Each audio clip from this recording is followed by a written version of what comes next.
Hi there, my name is Clover Hogan. I'm a climate activist and the founder of the youth nonprofit Force of Nature. Young people, we're the ones who are going to be inheriting the climate crisis, who are going to be inheriting the consequences of the decisions being made today.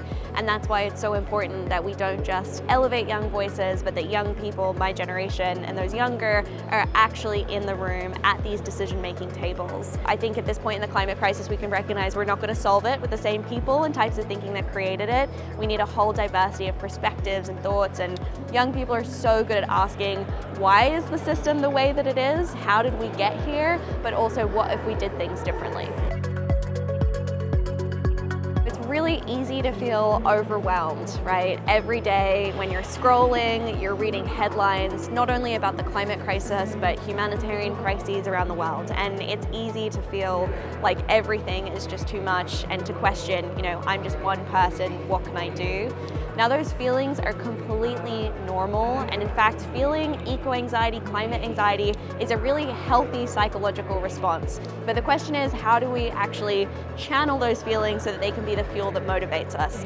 And for me, that looks like focusing in on a problem that you can take action on, right? The climate crisis is a symptom of many interconnected issues, from the clothes we wear, to the food we eat, to how we get around the places we live.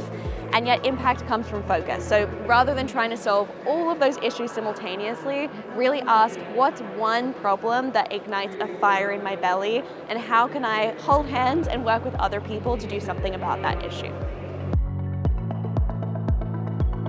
Ultimately, this is our future that we're talking about, right? Like, we're going to be around in 2050 when a lot of these kind of commitments and targets are being set.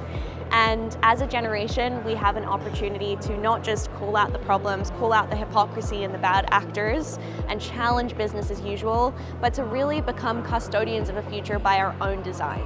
And as heavy as this moment feels, I often feel grateful to be a young person today, because I can actually have an impact on the world around me. I can have an impact over our collective future.